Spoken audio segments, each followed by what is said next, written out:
저는 얼마 안 있어 환갑을 앞두고 있는 여자입니다. 어쩌다 보니 환갑잔치 앞두고도 아직 결혼을 못했어요. 그렇지만 슬아에는 아들과 다름없는 나이 터울이 큰 남동생 녀석이 한 명 있습니다. 올해 전문의 자격을 취득한 남동생 용준이가 장가를 가게 되었고 결혼식장에서 저는 혼주석에 앉게 되었죠. 누나, 커피 한잔 하시겠어요? 예식 시작하려면 아직 좀 시간이 멀었나? 한 40분 정도 남았어요. 신부 대기실에 가보지 않고 왜 여길 왔어? 누나한테 꼭 드리고 싶은 말이 있어서요. 무슨 말? 감사드린다고요. 평생 저 키운다고 누나는 결혼도 못했는데 저 혼자 떡하니 장가간다고 예식장 와 있는 누나 보니까 너무 죄송해서요. 누가 결혼을 못했대? 나는 못한 게 아니라 안 한 거다. 저 키운다고 누나가 결혼 정년기 놓친 거 저 다 알아요. 그런 말을 하면서 눈물을 쏟는 남동생이었어요. 결혼식 날 새신랑이 예식 시작도 하기 전에 눈이 퉁퉁 붓게 될까 봐서 저는 그게 또 걱정이 되더군요. 요즘 100세 시대인 거 너 모르니? 혼자 남은 누나가 그리 걱정이면 너 일 치르고 나서 나도 좋은 사람 소개시켜 주렴. 환갑 앞두고 시집 가도 반백년 가까이 살아야 되는 시대 아니냐, 응? 저는 남동생 기분을 전환시켜주고 싶어서 일부러 그런 농담을 했더랍니다. 누나가 시집 간다면 저 대출 받아서라도 누나 멋들어지게 식 올려드릴 거예요. 아이고, 듣기만 해도 좋네. 어여 눈물 닦아라 용준아. 새신랑 눈이 퉁퉁 부어서 식장에 입장하는 거 보기 안 좋다. 큰 누나, 저 평생 키워주셔서 감사해요. 큰 누나는 누나가 아니라 제게 엄마나 다름없으셨어요. 그런 말을 하면서 제 손을 꼭 잡는 남동생이었어요. 남동생의 그 말을 듣고 있자니 또 제 눈시울이 붉어지더라고요. 남동생 말 맞다나 용준이는 저에게 남동생이 아니라 아들과 같은 존재인 게 사실입니다. 환갑을 앞둔 나이, 한복을 차려입고 혼주석에 앉아 남동생이 신랑 입장하는 걸 지켜보는데 문득 과거 일들이 주마등처럼 하나둘 떠오르더군요. 남동생 용준이의 존재를 처음 알게 된 건 제 나이가 30을 훌쩍 넘어서였어요. 그때 저희 엄마는 유방암 투병을 하시던 중이었고 상태가 위독해서 병원으로부터 마음의 준비를 하라는 시한부 선고를 받은 상황이었죠. 그때 저는 다니던 은행에 휴직계를 내고 엄마 간병을 하던 참이었죠.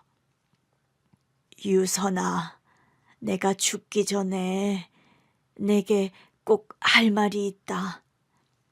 어느 날 엄마 간병을 하던 저에게 불쑥 그런 말씀을 하시는 엄마였어요. 저는 그때 엄마가 무슨 유언이라도 남기시려고 하나 그런 생각을 하며 엄마 말씀을 들었습니다. 그런데요, 뒤이어 나온 엄마의 말씀이 너무나 충격적이었어요. 이런 고백, 너에게 할 날이 언젠가는 올 거라고 생각했는데 결심을 해왔던 일이지만 쉽지가 않구나. 엄마, 대체 무슨 일인데 그러세요? 제 눈치를 보면서 심하게 불안해 보이는 엄마 눈빛을 보고 있자니 예사 고백이 아니라는 직감이 들긴 했어요. 유선아, 놀라지 말고 들어주기 바란다. 사실 엄마에게 12살 난 아들 한 명이 있다. 뭐라고요? 아들이라뇨? 누가 뭐래도 그 아인 내 아들이 맞아. 그러니 그 아이를 유선이 네가 좀 키워주렴. 부탁이다 유선아. 그런 말씀을 하시며 오열하는 엄마셨습니다. 처음엔 엄마가 대체 무슨 말씀을 하시는 건지 도무지 이해가 가질 않더군요. 저희 엄마가요, 저와 제 밑에 여동생들이 어렸을 때 아빠와 사별하시고 평생을 혼자 살아오신 분이었거든요. 그런 엄마에게 저와 여동생들 말고 12살의 어린 아들이 있다니. 엄마가 진통제 부작용으로 헛소리를 하시는 건 아닌가. 그런 의심이 들 정도였죠. 엄마한테 자식들은 저와 미선이, 지선이 뿐인데 지금 무슨 말씀하시는 거예요? 유선아, 너에게 못한 말이 있다. 실은 13년 전에 엄마가 재혼하려던 사람이 있었어. 재혼이요? 그래, 사실은 그 사람을... 말씀 끝에 또 갑자기 의식을 잃고 혼절해버린 엄마였습니다. 그 즈음에 엄마는 상태가 위독해서 가끔 그렇게 약기운에 취해 혼절해버리는 때가 많았어요. 엄마, 그럼 그 아이 어딨어요? 엄마. 흔들어 깨워봤지만 엄마는 고통스럽다는 듯 신음소리만 내실 뿐 아무런 대답을 못하시는 겁니다. 저는 더 이상의 자세한 사연을 듣지도 못하고 일단 저는 엄마가 적어준 주소가 적힌 쪽지를 들고 무작정 제 남동생이 있다는 곳으로 달려갔습니다.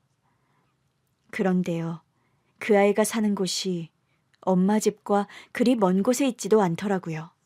딱 버스로 5정거장 거리의 동네였고 조그만 아파트에서 부모와 생활하고 있는 남동생 용준이었습니다. 배를 누르자 부모로 일하는 아주머니가 밖으로 나오셨어요. 안녕하세요. 저희 엄마 얘기 듣고 왔어요. 아, 사모님께서 말씀하신 큰따님이세요? 네, 맞아요. 제가 우리 엄마 큰딸이에요. 사모님께 대충 얘기는 듣고 오신 건가요? 솔직히 말씀드리면 남동생이 있다는 것만 들었고 어떤 사연인지는 자세히 듣지 못하고 왔어요. 요즘 저희 엄마 상태가 영 좋지 못하시거든요. 사모님 건강이 안 좋아서 그게 참 걱정이네요. 용준이라는 아이는 지금 어디 갔나요? 아직 학교에서 안 돌아왔어요. 학교 끝나면 태권도랑 미술학원 들리고 오는 날이거든요. 저기요, 용준이를 대신 돌보고 지내신 지 오래되셨나요? 그럼요. 저는 용준이가 태어나던 해부터 사모님을 대신해서 용준이를 키워왔어요. 그럼 용준이가 어떻게 태어나게 된 아이인지 그 내막도 알고 계시겠군요. 그럼요. 저는 사실 사모님 고등학교 후배예요. 처녀 시절부터 사모님과 친자매처럼 친한 사이였고요. 그럼 저희 엄마가 어쩌다 이렇게 몰래 용준이를 키워오시게 된 건지 말씀 좀 해주세요. 그러죠. 사모님께서 하셔야 할 말들이긴 하지만 사모님 상태가 위중하니 일단 제가 대신 말씀드릴게요. 와서 소파에 좀 앉으세요. 목이라도 축이면서 얘기 들으세요. 그러면서 부엌에 가서 차를 한 잔 내오는 보모였어요. 그리고 보모로부터 듣게 된 과거 엄마의 사연은 참으로 기막히고 기구한 것이더군요. 사모님께서는 사실 재혼은 약속한 남자분이 한 분 계셨어요. 저희 엄마에게요? 네, 그때 큰따님. 참, 성함을 여쭤봐도 될까요? 저는 유선이에요. 그리고 저희 엄마와 친한 분이신데 제게 말씀 편하게 하시고요. 언니와는 막역했지만 제가 그림자처럼 용준이를 키우다 보니 유선 양은 초면이라 그래요. 아직 말을 놓기는 좀 실례 같네요. 보모라는 이모님은 교양 있고 나긋한 말투의 소유자였습니다. 나이 차이가 저와 한참 났음에도 초면이라면서 말 놓기를 끝까지 사양하시더군요. 유선 양이 고3 올라가던 해라서 그때 언니가 예정됐던 재혼 날짜를 미루게 됐어요. 언니, 사장님이랑 가족 식사 날짜 잡혔어요? 사장님이 초혼이라 결혼식 올려야 하는 거 아니에요? 나도 그래야 하나 물어봤는데 내 입장 고려해서 조용히 가족 식사로 대체하자고 하더라. 어머, 이거 혹시 언니가 예물로 받은 목걸이랑 반지예요? 음, 얼마 전에 불쑥 학교 앞으로 찾아와서 나가봤더니 차 안에서 청혼하면서 목걸이랑 반지를 내밀더라고. 그런 말씀을 하시며 수줍게 웃으시던 엄마셨다고 합니다. 애들한테 인사시키고 가족 식사하고 그럼 살림 합치는 거예요? 아마 그렇게 될 것 같다. 그날 식사 자리에는 너도 초대하고 싶은데. 그럼요, 언니. 언니가 좋은 분 만나 다시 가정 꾸리는데 내가 가서 축하해줘야죠. 엄마는 20대 시절 아빠와 사별하고 거의 20년 가까운 시간을 혼자서 저희 세 자매를 키우신 분이었어요. 그러다 늦은 나이에 다시 가정을 꾸리고 싶은 분을 만났던 거였죠. 언니가 만났던 사람은 건실한 중소기업을 운영하는 사업가였어요. 재력도 남달랐고 나이가 많았음에도 일만 하며 사느라 혼기를 놓쳐서 그 나이까지 결혼 경험도 없는 사람이었고요. 엄마가 그분을 처음 만난 건 아주 우연한 기회로 만났다고 합니다. 그날 엄마는 막내 여동생과 외출을 나가셨다가 갑자기 복통을 호소하는 막내 여동생을 데리고 택시를 잡으려고 동동거리고 거리에 서 계셨대요. 어린 여동생을 업고 길에서 동동거리는 엄마를 보고 한 자동차가 엄마 앞에 딱 서더랍니다. 무슨 급한 일 있으세요? 저희 아이가 갑자기 배가 아파 오는데 택시가 영 안 잡혀서. 그날 차를 몰고 관계자 미팅을 끝내고 집으로 돌아가던 그 사장님은 길거리에서 혼자 다급하게 택시를 잡는 엄마에게 조건 없는 친절을 베푸셨다고 합니다. 아픈 여동생과 엄마를 함께 병원에 데려다 주셨고 지갑이며 카드를 두고 온 엄마를 위해 병원비도 선뜻 대신 결제를 해주셨대요. 감사합니다. 오늘 그쪽 아니었으면 정말 큰일 날 뻔했어요. 표정이 너무 다급해 보이셔서요. 또 따님분도 무척 아파 보였고요. 큰 병 아니라니 다행이군요. 저 명함이라도 한 장 주시겠어요? 너무 감사해서 제가 인사라도 드려야 할 것 같군요. 그렇게 안면을 트게 된 엄마와 그 남자분이었다고 합니다. 엄마는 감사 인사를 전한다고 그분에게 저녁 식사를 대접했고 주변 사람들 모르게 2년 가까이 비밀스레 만남을 이어오셨다고요. 유선 씨 엄마와 그 사장님은 그렇게 만남을 이어오다 서로 함께 살기로 결혼 약속을 했어요. 엄마는 왜 그때 그럼 그런 말씀을 이런 방구 안 하신 걸까요? 그때 유선 양이 고3이었고 동생들도 다 중학생이고 그래서 한참 딸들이 예민할 시기라고 그런 상황을 말하는 걸 언니가 많이 고민했어요. 그러다 결국 제가 입시를 마치는 즈음에서 그 남자분을 저와 여동생들에게도 소개를 시킬 예정이었다는 겁니다. 그런데 유선 양 입시가 끝나고 형부될 분을 소개하려던 시점에 그분이 갑작스레 세상을 떠나고 말았어요. 세상을 떠나다니 돌아가셨다는 말씀이세요? 네, 참 너무나 황당하고 허망한 죽음이었죠. 외국 출장 다녀오는 길에 갑자기 비행기 안에서 심장마비로 그만. 언니는 그때 충격이 너무 심했고 정신이 반쯤 나가버린 사람처럼 경황 없이 장례식을 치렀어요. 부모라는 분의 설명을 듣는데 저 역시 뭐라 할 말이 생각나지 않는 게 사실이었습니다. 그런데 더 기함할 만한 일이 엄마를 기다리고 있었죠.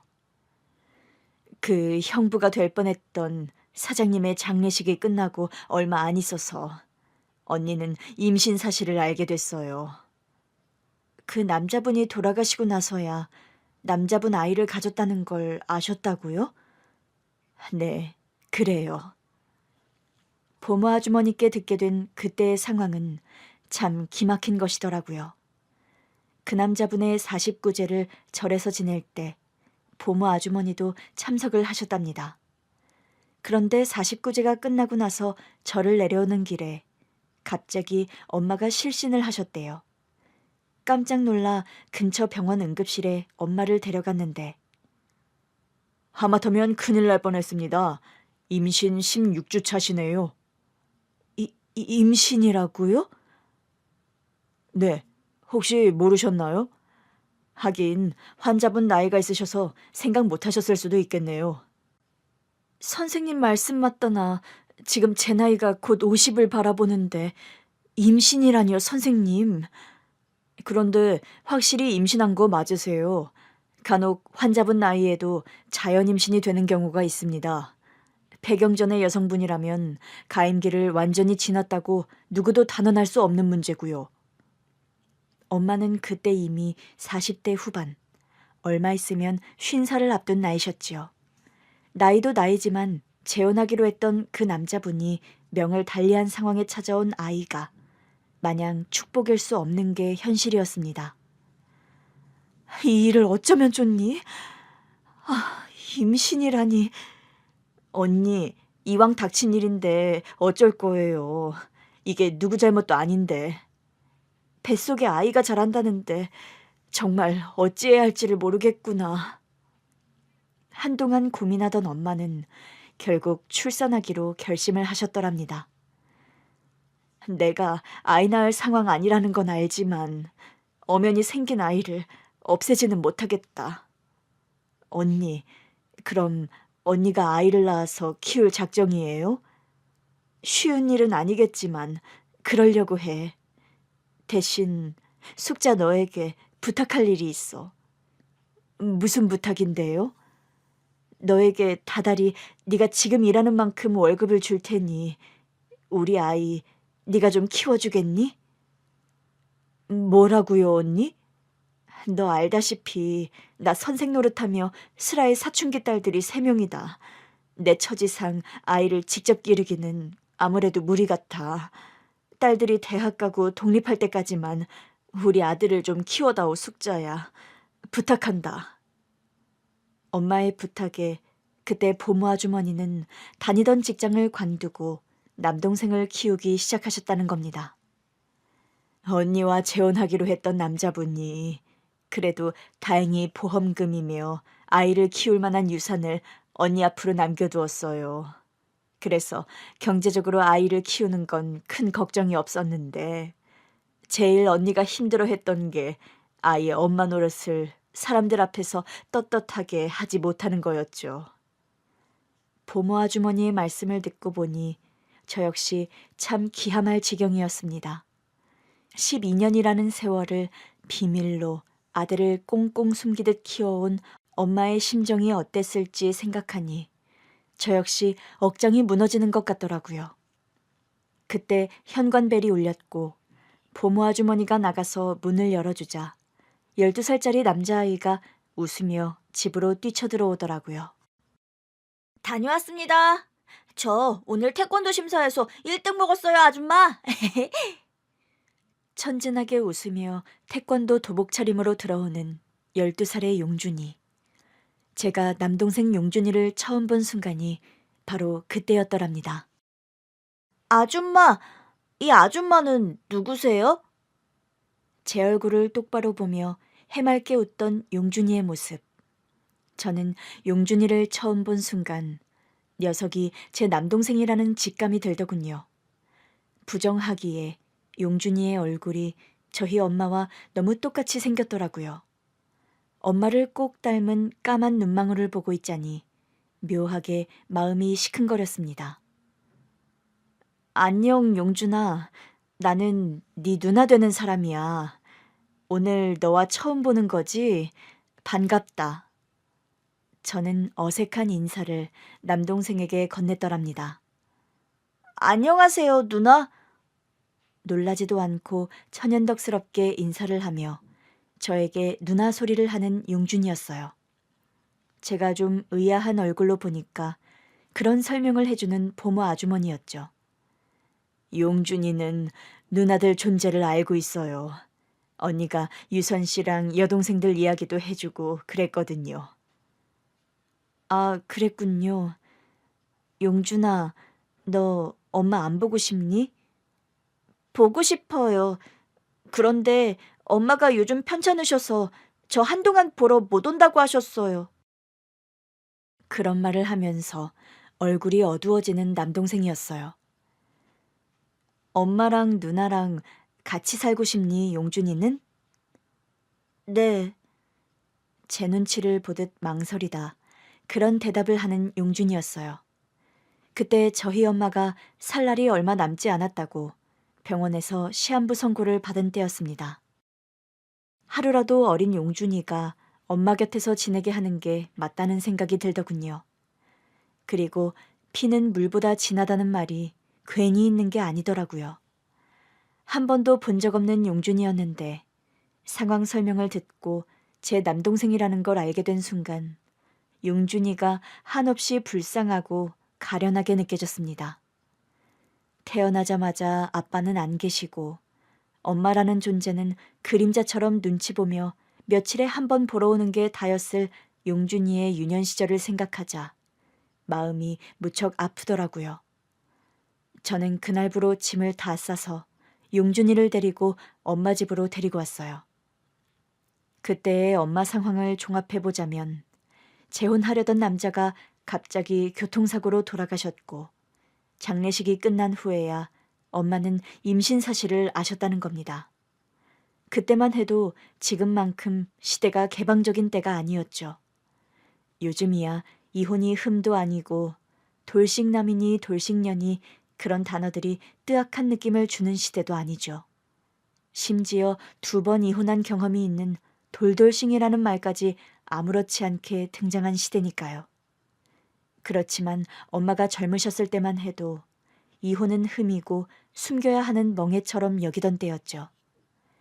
그 와중에 보수적이고 폐쇄적인 것으로 둘째가라면 서러울 교직 사회에 몸담고 있던 엄마셨기에 사별해서 혼자 세 자매를 키우는 여선생이 아비도 모르는 사생아를 또 낳아서 기른다는 걸 감당하기 힘드셨을 게 뻔했을 겁니다.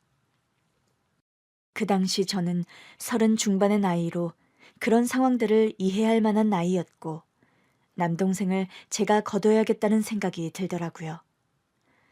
남동생을 집으로 데리고 오자 엄마는 기뻐하며 고마워하셨고 슬아의 여동생들은 저처럼 또 모두 놀랐죠. 그래도 얼마 안 가 여동생들 역시 남동생의 존재를 받아들였습니다. 유선아, 고맙다. 용준이를 내치지 않고 받아들여줘서. 엄마, 용준이 존재 좀 더 일찍 말씀해 주시지 그랬어요. 몰래 혼자서 보마 아주머니 통에 키울 게 아니라 우리 집에서 용준이를 키웠으면 좋았을 거예요. 그때만 해도 너희들이 사춘기고 또 솔직히 말하면 주변 시선을 감당할 자신이 엄마는 없더구나. 지금에 와서는 모든 것이 후회가 된다. 그깟 선생님이 뭐라고 학교에서 잘릴 게 두려워서 남들 평판 무서워서 생태 같은 아들을 몰래 숨겨서 키웠는지. 그런 말씀을 하시며 오열하는 엄마셨어요. 그때 엄마의 나이가 61살이셨습니다. 엄마, 그분이요. 용준이 아빠라는 분 많이 사랑하셨어요? 그 사람이 살아있었더라면 너희들에게도 좋은 아빠가 되어주었을 거야. 재혼하자 소리를 나에게 하면서 너희들에게 아빠 노릇 잘하겠다고 약속하던 사람이었으니까. 그 사람 많이 사랑했다. 사랑했으니 몰래 숨겨 키웠을 망정 내가 목숨 걸고 용준이를 낳은 거지. 회한에 휩싸인 얼굴로 그런 말씀을 하시는 엄마셨어요. 돌이켜보니 한 10여 년 전에 엄마가 용준이를 임신하셨을 때 학교에 휴직계를 내고 시골에 내려가 계셨던 일이 떠오르더라고요. 저는 그때 외할머니가 편찮으셔서 엄마가 반년 가까이 시골에 내려가 계시는 거라 생각했는데 지나고 생각해보니 엄마는 그 기간에 몰래 용준이를 낳으신 거더라고요. 엄마, 모르면 몰랐을까. 이제 용준이 존재를 안 이상 용준이는 제가 거두겠어요. 평생. 유선아, 미안하다. 너에게 이런 짐을 짊어지게 해서. 짐이라니 엄마. 행여라도 그런 말씀 마세요. 여동생만 있어서 좀 허전한 게 있었는데 남동생이 저에게도 있다고 하니 저도 든든하고 좋으네요. 염치 없지만 우리 용준이 잘 부탁한다, 유선아. 그런 말씀을 하시며 제 손을 꼭 쥐던 엄마의 모습이 지금도 저는 생생합니다. 남동생 용준이를 잘 부탁한다는 그 말이 엄마의 생전 마지막 말씀이 되었죠. 그 후로 저는 20년 넘는 세월 동안 용준이와 한 집에서 살아왔어요. 사실 엄마가 그때 암투병을 하던 때에 슬아의 여동생들은 모두 시집을 가서 가정을 꾸린 상황이었죠. 엄마 장례식을 치르면서 용준이의 거취에 관해 여동생들과 의논을 하긴 했더랍니다. 언니, 정말 언니 혼자 용준이 키울 수 있겠어? 못 키울 건 뭐니? 용준이가 완전 아기도 아니고 초등학생인걸. 언니, 차라리 내가 데려가서 키우는 게 낫지 않겠어요? 나랑 미선이가 서로 집도 가까운데 애 키우는 애엄마 누나들끼리 힘합해서 용준이 키우는 게 나을 것 같아요. 그래요, 언니. 언니 아직도 시집 안 간 처녀인데 홀몸으로 용준이까지 키우고 있으면 시집 가기 힘들 거라고. 난 어차피 시집 가는 거에 큰 미련 없는 사람이다. 그리고 그럴 일이야 물론 없겠지만 혹시라도 용준이가 제부들이나 조카들 틈에서 눈칫밥 먹는 것도 싫고. 언니도 참, 우리가 용준이 눈칫밥 먹인다는 거요? 그런 말이 아니라 행여라도 제부들이나 너희 아이들이 용준이 불편해할 수도 있으니 하는 노심초사다. 그럴 바엔 아직 가정 안 일군 내가 용준이랑 같이 사는 게 제일 현명한 일인 것 같아. 언니만 누나가 아니잖아요. 우리도 나눠서 누나 노릇 하겠다는 건데 언니만 용준이 키우는 일을 짊어진다고요? 용준이 키우는 일을 말이라도 짊어진다는 표현은 쓰지 말자. 나한테는 한 번도 용준이가 짐인 적 없어. 엄마 돌아가신 마당에 누나들이 용준이 돌봐야 하는 건 당연한 도리고 너희들은 가정을 일군 상황이니 내가 제일 적임자야. 언니는 나이만 우리보다 많았지 아이를 낳아본 것도 아닌데 애 키우는 게 그리 호락호락해 보여요? 언니, 아이 키우는 일 보통 일 아니에요. 쉬워 보여서 내가 하겠다고 나서는 거로 생각하면 그건 너희들 오해야. 난 일단 용준이가 좋다. 엄마 돌아가신 마당에 나 아니면 저 녀석을 돌볼 사람 없다 생각하니 더 안쓰러운 마음도 들고 엄마 돌아가시기 전에 용준이 부탁한 사람도 나잖니. 언니, 우리도 언니처럼 용준이한테 똑같이 누나예요. 누가 나만 누나라디? 내가 용준이와 같이 살면서 키울 테니 너희들도 돌아가며 많이 도와주고 조언도 해주고 그래. 너희들 말 맞다나 내가 나이만 먹었지 은행만 다닌 골드미스라 애 키우는 일에는 젬병인 게 사실이니. 엄마가 돌아가시고 나서 저는 그렇게 용준이의 엄마 노릇을 하며 살아오게 된 겁니다. 12살 적부터 저와 함께 살기 시작한 용준이는 중학교, 고등학교를 졸업하고 공부를 잘해서 의대에 진학하게 되었죠. 대학교 가서도 독립하지 않고 저와 한 집살이를 했고요. 그런 용준이다 보니까 저에게 용준이는 남동생이라기보다는 아들에 가까운 존재라는 게 맞는 표현일 겁니다. 태권도 도복을 입고 상을 받았다며 천진하게 웃던 어린 녀석이 장가를 간다고 어엿한 새신랑의 모습으로 식장에 서 있는 모습을 보고 있자니 감회가 새로운 저였죠. 언니, 평생 고생 많았어요. 우리가 나눠서 해야 할 일을 언니 혼자 책임지게 해서 미안하고 고마워요. 무슨 말이니? 너희들도 많이들 도와줬는걸. 오늘 같은 날 엄마가 살아계셨더라면 얼마나 좋았을까요? 그러게 말이다. 누구보다 기뻐하고 좋아하셨을 거야. 우리 용준이가 저런 참한 신부감 만나 장가간다고 말이다. 그런 말을 하는 저와 여동생들의 눈에 모두 눈물이 글썽하게 맺혀 있더라고요. 결혼식이 무사히 끝나고 용준이와 새 신부는 신혼여행을 떠났습니다. 형님, 저희 신혼여행 잘 다녀올게요. 그래, 결혼식 올리느라 고생했는데 잘 쉬고 여행 즐겁게 하다 돌아오렴. 올 때 좋은 선물 사다 드리려고요. 혹시 형님 좋아하시는 가방 브랜드 따로 없으세요? 아유, 됐어. 이 나이 먹고 어디 비싼 백 들고 돌아다닐 때도 없다. 괜히 선물 산다고 돈 허투루 쓰지 말고 너희들 맛있는 거나 사 먹으렴. 용준 씨가 형님 선물 비싸고 좋은 거 사다 드린다고 벌써 벼르고 있는 거려? 명품백 하나 제대로 된 거 사다 드린다고 신나 있어요. 용준아, 내 명품백은 필요 없으니 네 아내 거랑 장모님 거나 챙겨드리렴. 새신랑이 신혼여행 가서 내 선물부터 챙기면 너 처가에서 점수 깎인다. 어머, 그런 말씀 마세요, 형님. 저희 부모님도 형님께서 용준 씨 어머님 같은 분이라고 제가 평생 잘해야 된다고 얼마나 그러시는데요. 살갑고 예의 바른 성정의 올케였습니다. 저와 용준이의 나이 차이가 20살 가까이 나는 데다 올케는 또 용준이보다 나이가 한참 미치라 말이 올케지 거의 며느리뻘의 올케인 게 사실이었죠. 이런 상황에 시누이가 불편할 법한데도 첫 만남부터 저에게 스스럼 없이 가까이 다가오려고 노력하는 올케였죠. 상견례 자리에서도 저에게 엄마 노릇을 해주셔서 고맙다고 또 인사를 몇 번이나 하는 사돈 어르신 내외였고요. 평생을 우리 박서방 키우신다고 누님분께서 고생 많으셨다 들었습니다. 고생은요, 무슨. 저도 홀몸이라 여태 우리 용준이가 많이 의지가 됐어요.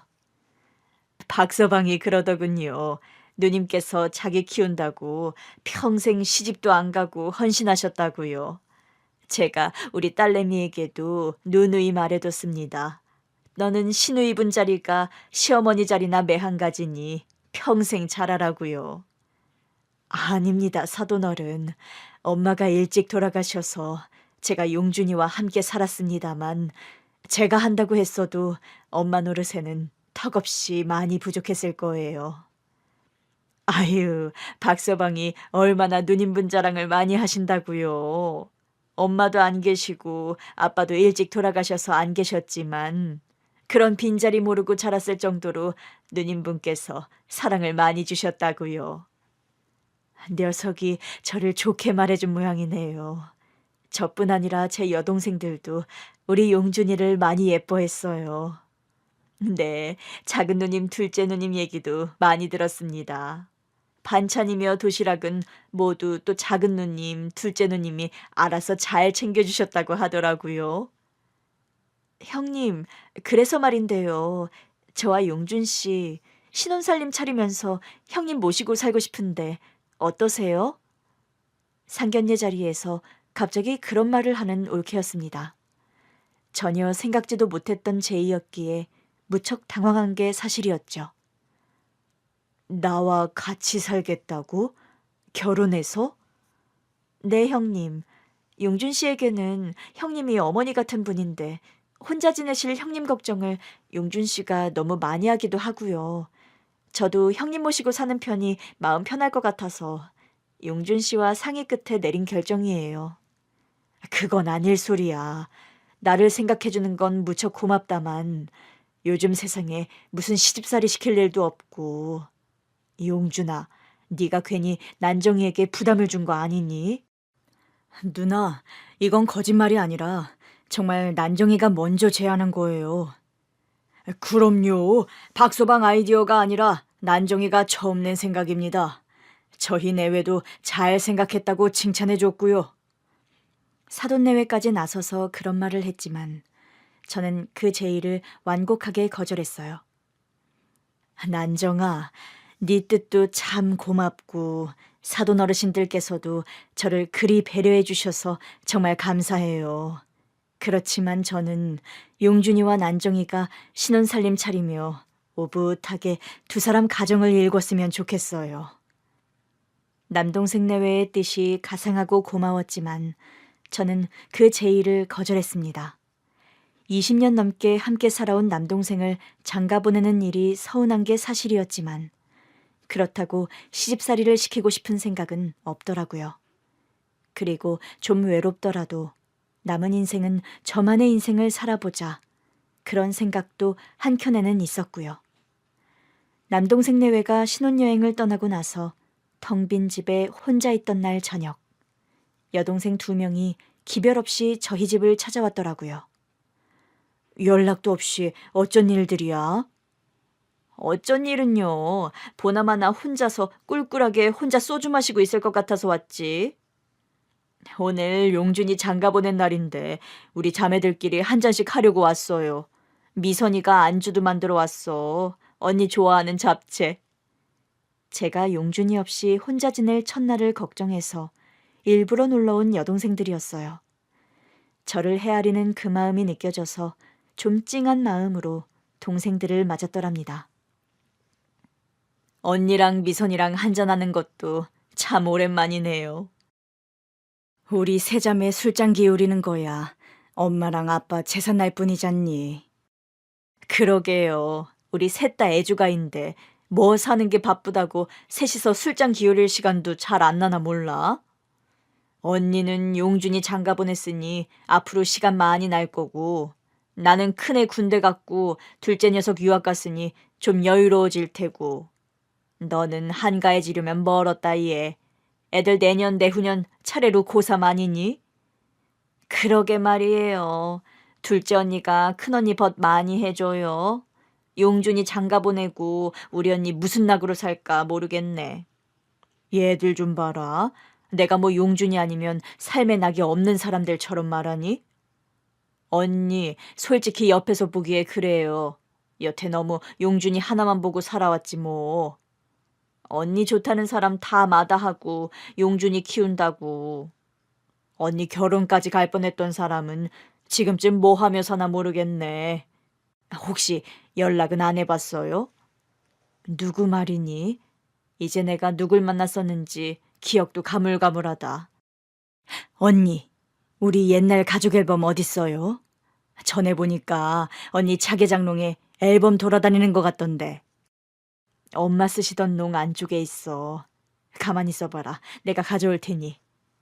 오랜만에 여동생들과 옛날 앨범을 뒤적거려 보았습니다. 사진 속에서는 돌아가신 엄마도 참 젊고 저와 동생들도 어리더라고요. 생각해보니까 엄마 돌아가시던 때가 딱 큰언니 나이네. 그러게 말이다. 난 엄마 돌아가시던 때 엄마 나이가 환갑이라 돌아가시기엔 젊은 나이지만 아들이 있다고 고백하셨을 땐 엄마 나이에 싶은 생각이 든 게 사실이었지. 엄마가 용준이를 거의 50살 가까이 돼서 낳으신 거잖아요. 그런데 내가 엄마 돌아가시던 때 나이 되고 보니까 나이만 먹은 거지 나 늙은 거를 하나도 모르겠는 거야. 엄마가 민망해 하시면서 용준이 존재 말씀하실 때 내가 그렇게 뜨악하게 반응하지 말걸. 그런 후회가 이제야 들어. 그런 반응까지야 뭐 사람인데 어째요. 자식들은 어리나 늙으나 자식인걸. 엄마한테 숨겨진 아들 있다는 말 듣고 뜨악 안 한 딸내미가 어딨어요. 그래도 어차피 내가 평생 용준이 거둘 거 좀 따뜻하게 반응할걸. 그런 후회가 들더라. 언니도 참 평생 용준이 살뜰하게 키워서 의사 만들어 번듯하게 장가까지 보낸 게 다 언니인데 그런 거 가지고 죄책감을 가져요? 용준이 존재가 싫은 적은 없었지만 솔직히 젊어서는 엄마의 숨겨진 연애사가 썩 달갑지만은 않았거든. 그거야 언니뿐만이 아니었죠.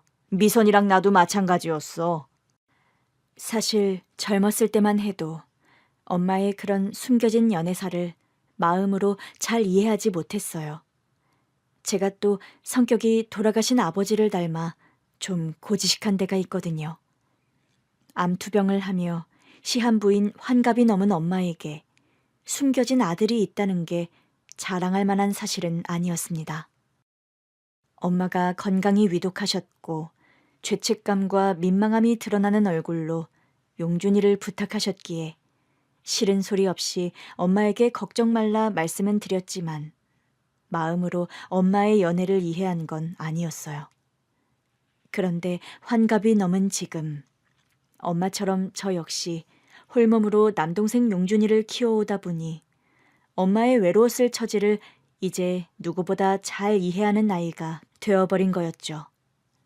저 역시 용준이를 키우며 겉으로는 싱글맘의 삶을 살았으니까요. 낡은 앨범 속에서 40대의 엄마는 참 고우시더라고요. 그 즈음의 나이에 용준이 친아버지와 만나 만남을 시작하시던 때라는 걸 알기에 그 즈음의 엄마 사진이 달리 보이더랍니다.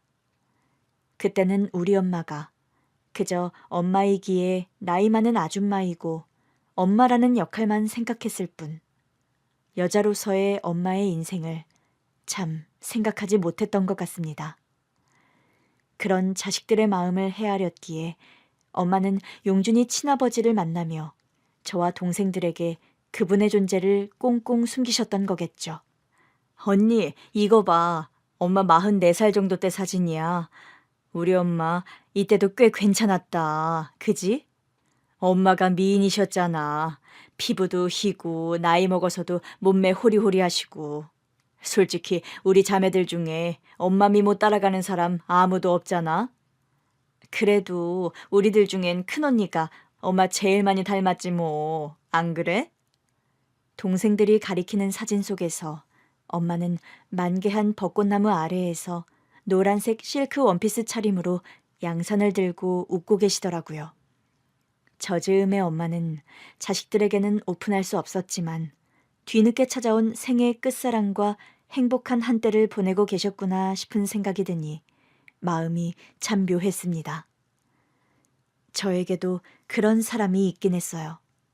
제가 남동생 용준이를 키우는 상황을 다 알고 있으면서도 저와 결혼하고 싶어 했던 마음 따뜻하고 다정한 남자가 있었죠.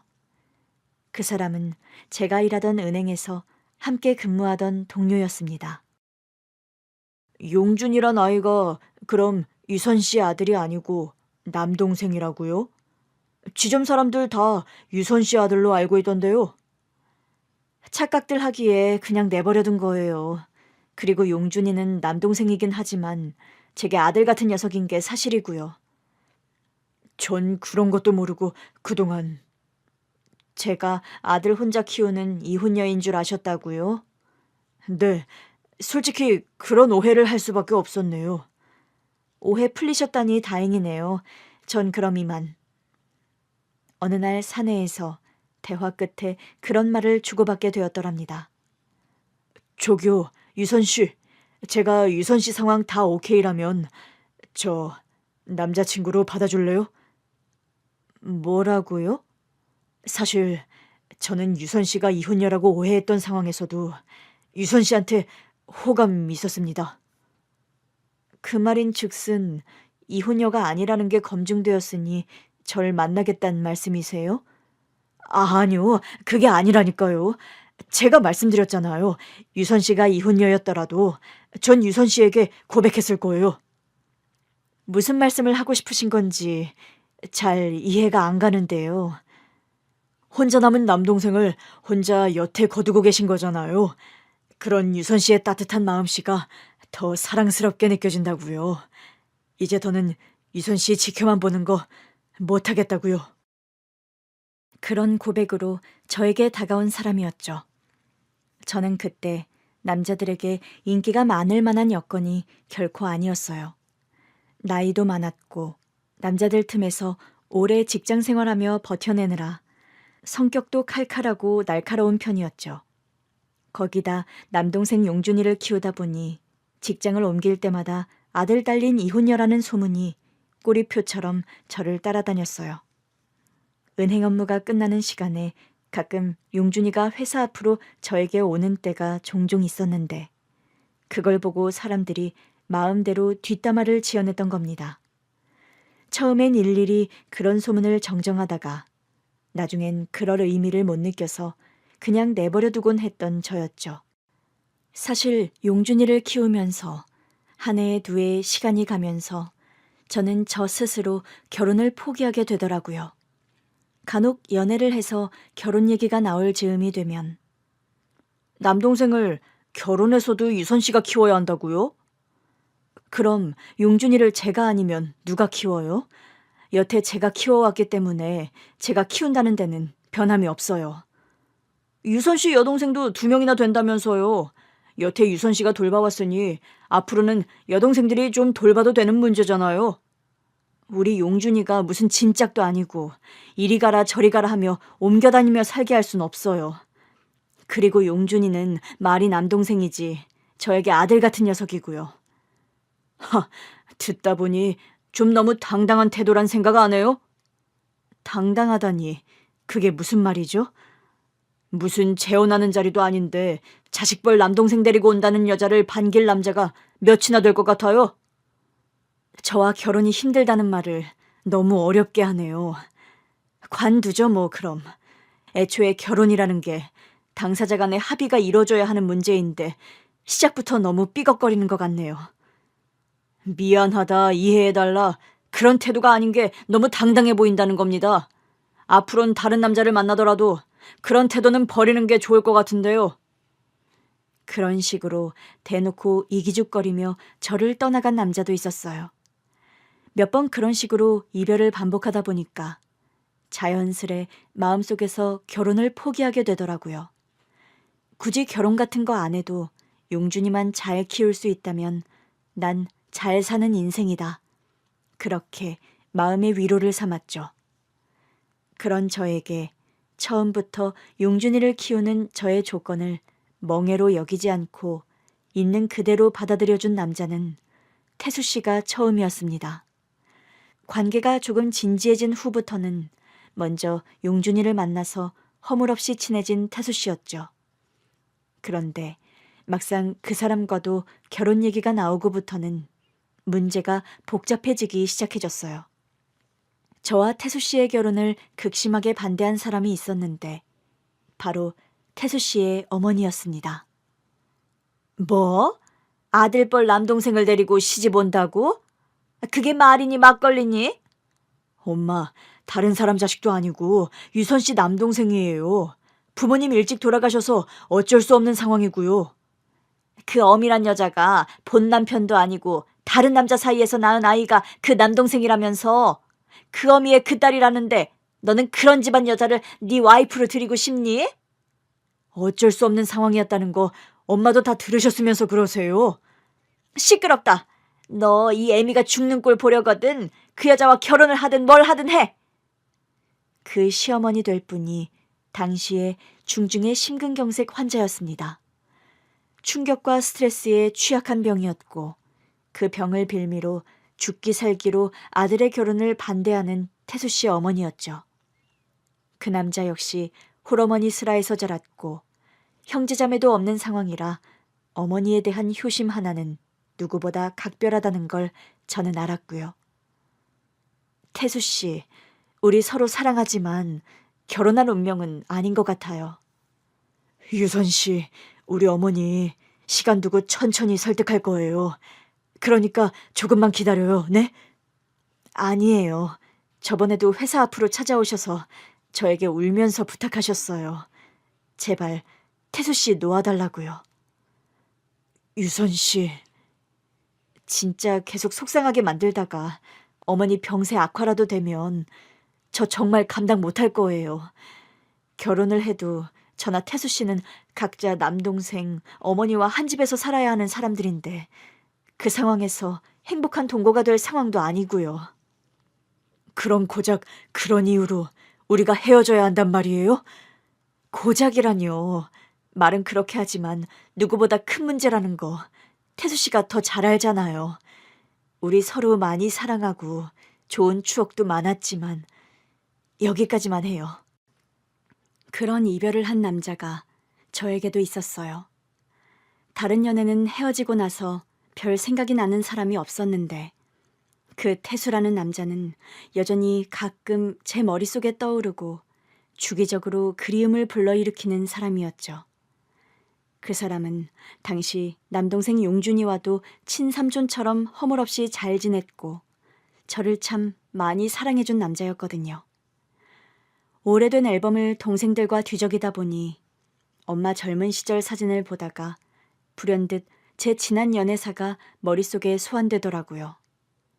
여동생들은 그날 저 혼자 적적할 거라면서 집으로 가지 않고 저희 집에서 자고 간다고 작은 방에서 먼저 잠이 들었죠. 그런데 그날따라 소주를 한 병 가까이 비웠는데도 좀처럼 잠이 잘 오지 않더라고요. 겨우 새벽쯤 잠이 들었는데 그날 밤 꿈에요. 생전 보이지 않던 엄마가 나타나셨어요. 꿈속에서 곱게 한복을 차려입은 엄마가 환하게 웃으시며 저에게 다가오시더니 유선아, 그동안 수고 많았다. 고마워. 그런 말을 하시면서 제 손을 꼭 잡아주시는 겁니다. 그리고 뒤돌아서 어떤 남자분의 손을 잡고 사라지셨어요. 두 분이 걸어가는 뒷모습이 쓸쓸한 것이 아니라 뭔가 기분 좋은 소풍을 떠나는 듯한 느낌이라 꿈속에서도 저는 무겁지 않은 마음으로 엄마를 보내드렸습니다. 아침에 일어나 꿈 얘기를 여동생들에게 했더니 언니, 엄마가 이제 진짜 마음 놓고 제자리를 찾아가셨나 봐요. 손잡고 같이 떠난 남자분 용준이 친부가 아닐까? 꿈은 꿈일 뿐이지 너무 큰 의미 부여는 하지 말자며 여동생과 아침을 먹었습니다. 여동생들도 집으로 떠나고 저는 미뤄뒀던 일정을 시작했어요. 사실 얼마 전에 저는 다니던 은행을 퇴임하고 은퇴 후의 삶을 계획하던 중이었거든요. 그동안은 은행 일에 또 용준이 키우는 일에 제 취미 활동을 제대로 할 시간이 잘 나지 않던 게 사실이었습니다. 제 버킷리스트 중에 하나가요. 사진 찍는 걸 제대로 배우는 일이었어요. 저는 사진을 배울 수 있는 동호회를 공을 들여 검색했고 가입을 했더랍니다. 환갑 가까이 먹어서 사진 동호회 활동을 시작하려니 그게 뭐라고 또 긴장이 되는 게 사실이었습니다. 여동생들은 이제라도 언니가 좀 사는 재미를 느껴보라며 늦깎이 제 취미 활동을 응원해 주더군요. 동호회에 나가보니 생각보다 나이대가 다양해서 놀랐습니다. 20대 청년부터 30, 40대의 사람들, 제 또래거나 더 나이가 많은 사람들도 있더라고요. 수동 카메라 작동법부터 렌즈를 다루는 법까지 제대로 배울 수 있어서 재미있고 유익한 시간들이었습니다. 시간 날 때마다 무리를 지어 출사 활동을 나갈 수 있는 점도 좋았죠. 한 번은 순천만 갈 때를 찍는다고 조를 잃어서 출사 활동을 나간 어느 날이었습니다. 위에서 익숙한 목소리 하나가 저를 부르며 반갑게 인사를 하는 겁니다. 저기 혹시 안유선 씨 아니세요? 누구길래 초면에 내 이름을 아는 걸까 싶어서 돌아본 저는 깜짝 놀랐습니다. 그 옛날 헤어진 그리운 그 옛 연인 태수 씨가 반백의 머리를 하고 목에 구형 라이카 카메라를 건 채 활짝 웃으며 서 있는 겁니다. 그 와중에도 저와 같은 카메라를 목에 걸고 있는 걸 보고 놀랐죠. 왜냐하면 그 카메라가요. 20여 년 전 그 사람과 제가 한창 데이트할 때 서로 기념일날 각자에게 선물해준 카메라였기 때문이에요. 처음 만난 기념일에 저와 그 사람은 반지나 목걸이 대신 서로에게 카메라를 선물해줬더랍니다. 서로가 사진 찍는 취미가 있다는 공통점 때문에도 그랬고 남은 평생 서로의 모습을 가장 많이 담아주는 사람이 되자는 약속의 의미로 서로에게 선물한 증표였던 셈이죠. 태수, 최태수 씨? 목소리 들으니 유선 씨 맞네요. 얼굴도 거의 그대로인데 목소리는 정말 예나 지금이나 똑같아요. 똑같은 게 또 하나 있네요. 우리 둘 다. 그러고선 서로의 카메라에 동시에 시선이 간 태수 씨와 저였습니다. 그 순간 서로의 눈빛이 마주쳤고 수백 마디 말 이상의 교감과 회환이 우리 두 사람을 감쌌습니다. 카메라를 여태 가지고 있었어요. 태수 씨도 여전히 가지고 있네요. 그 카메라. 세월을 돌고 돌아 그 사람을 만나게 됐다는 사실이 참 믿기지 않더라고요. 그날 저와 그 사람은 순천만 일대를 돌며 사진도 찍고 또 서로 지난 시간들에 대해서 대화도 많이 나누게 되었더랍니다. 어머니는 5년 전에 돌아가시고 아내와는 3년 전에 이혼을 했네요. 저는 얼마 전에 남동생 장가 보냈어요. 은행 퇴임해서 보다시피 요즘은 팔자 좋은 백수를 지내고 있고요. 태수 씨와는 동호회를 통해서뿐 아니라 시간 날 때마다 만나서 좋은 시간을 함께 보내고 있습니다. 돌고 돌아 만난 만큼 서로에 대한 애정과 이해가 남다른 저와 그 사람이지요. 남동생을 장가 보내고 저에게 남은 시간들이 좀 외로울 거라 단단히 마음먹고 있었는데 평생 마음속에 품어왔던 그리운 사람을 이렇게 만나게 되어서 감사할 따름입니다. 하루하루의 일상이 소중하고 축복이란 생각이 절로 드는 요즘입니다. 긴 얘기는 여기서 이만 마칠까 합니다. 경청해 주셔서 정말 감사합니다.